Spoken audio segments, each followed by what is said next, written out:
We've been seeing the fire's destruction, smoke so thick we can barely see in front of us. The verdicts have come in all guilty, and now the sentences are being read out by the judge. I'm Anna Foster here in Tel Aviv on an important day, a day when the ceasefire has finally come into effect.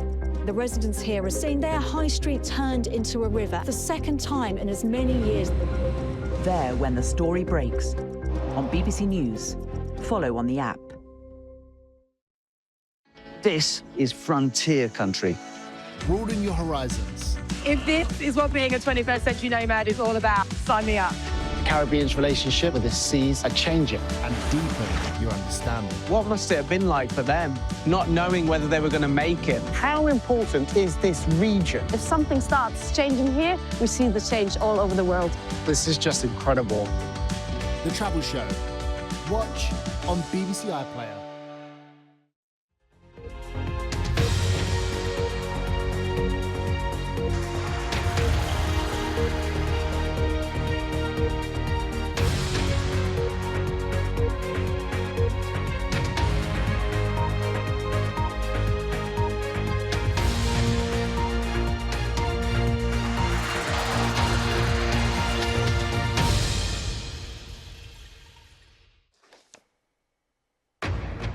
Tonight at 6, millions of households are hit with higher bills across the UK.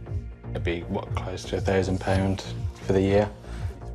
Council tax, energy prices and water bills are all increasing, although so is the living wage for millions of workers.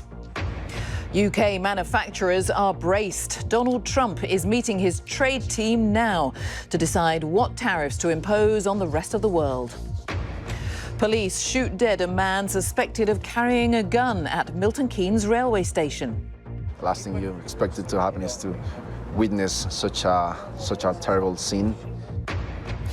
Animal charities call for dog licensing to be reintroduced to help police deal with dangerous pets. And the remarkable story of the World War II codebreaker Betty Webb, who's died at the age of 101. And coming up on BBC News, former captain Charlotte Edwards has been appointed as England women's head coach, replacing John Lewis, who was sacked after a disappointing World Cup and Ashes.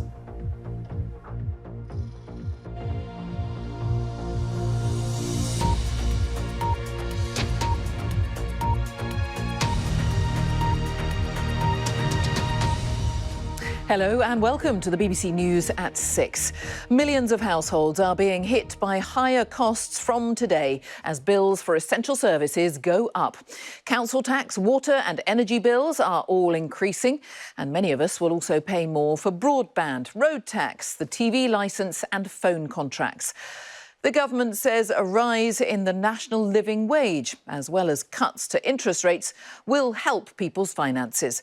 But charities are warning some households will be stretched beyond breaking point.